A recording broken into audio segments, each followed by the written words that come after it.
Chair Drax. Thank you, Mr. Speaker. Before I just give my very brief speech, can I just pay tribute to, well, I have the opportunity to President Zelensky, and what a touching, poignant and remarkable speech it was, and how courageous of him to come here, and I very much hope we do exactly what he wants to support him and his wonderful nation.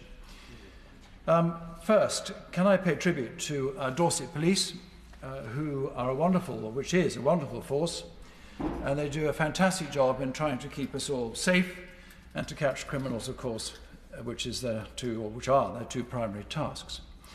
I would like to thank the outgoing Chief Constable, Scott Chilton. He sadly has gone across to Hampshire, where his home is, and we wish him well, having served 3 years with us. He is a remarkable Chief Constable, and Hampshire's very lucky to have him, and Dorset's loss. I'd also like to welcome his replacement, Amanda Pearson, who will take up post at the end of March. I understand she's outstanding, and we much look forward, and I have corresponded with her already, and we much look forward to meeting her and to supporting her as well. And of course to David Sidwick, our excellent Police and Crime Commissioner, who works alongside the Chief Constable.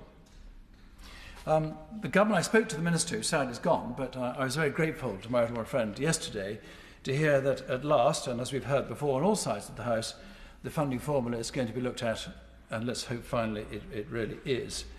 And what I was very grateful to hear, and from contributions from our side of the bench, topics like rurality and all the millions of people we have visiting Dorset, 20 million visitors a year, because it's it is the most attractive county in the country, of course, attracting millions of people, but none of the police formula, it does not account for this, which does put huge pressures on our force.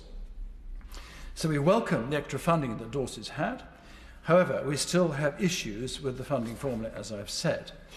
Now, the Police and Crime Commissioner, David Sidwick, and the Chief Constable have negotiated or taken part in negotiations with the Home Office working on the formula funding review, which I understand is still ongoing. And although they both contributed, they are optimistic, as I've said, that rurality and other issues that have not been taken into account, not least sparsity as well in Dorset, will be taken into account. And this is all very welcome news. However, two particular areas have been identified that I'd like to raise in the House this afternoon. First is the illegal use of drugs. This currently funding is based, as I understand it, on population. So currently big cities do better. However, the government's own harm to hope strategy identifies that some areas, like Bournemouth, which is not in my seat, but certainly in Dorset, in which, for example, there is a greater use of illicit substances, cannabis factories, and some of the highest crack and heroin usage in the country. So the funding should be allocated proportionally to assist such areas. Second, as mentioned again on both sides of the House, is the police precept.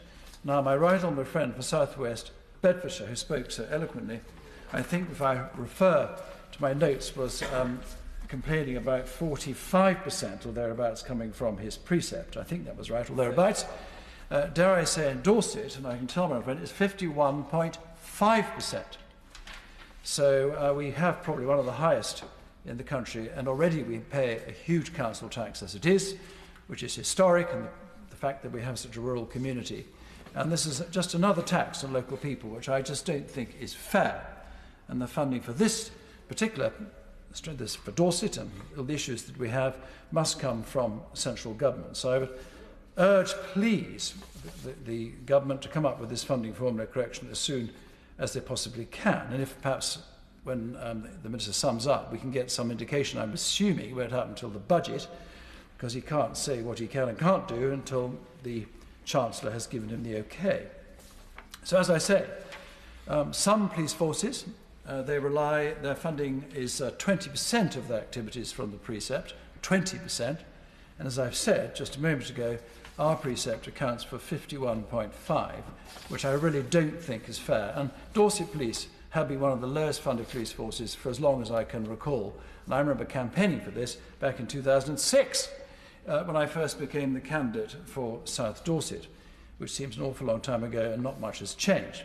And finally, before I sit down, can I go over to my old hobby horse, which is police stations? Again, I think this has been mentioned by as someone on the far side. Hundreds have been closed. That is a fact. Now, I'm an old-fashioned, I'm afraid, Conservative MP, and I like police stations. I like them because that's where people, not least women and the vulnerable, can go to at 2 o'clock in the morning when they're being chased by some lunatic down the street, which sadly happens all too frequently nowadays, it seems. They can run to a police station. There's somewhere safe to go to. It is manned 24 hours a day. And what's more important, officers based there patrol on foot. Obviously, they have vehicles to back them up, to gather all the intelligence and to meet the people on the streets and to reassure women and children and others coming home, maybe not children, of course, in the early hours from wherever they've been. They see a policeman, a policewoman, a PCO, whatever it is, on the streets in uniform, and they're near their home, and they go, woof, that gives me the confidence and the reassurance to go out. And that's what we are desperately missing. A police station, and I can urge the government, please, please, please, will you consider, when it comes to funding, that police officers have enough money to buy up, or whatever they've got to do, and not sell off, certainly, police property.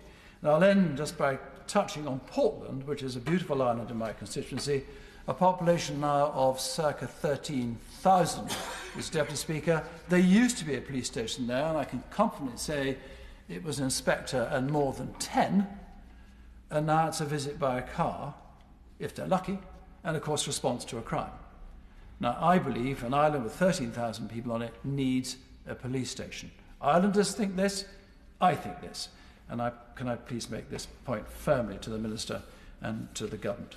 And with that, I will sit down. Thank you, Deputy Speaker. Thank you very much. Mr. Loader.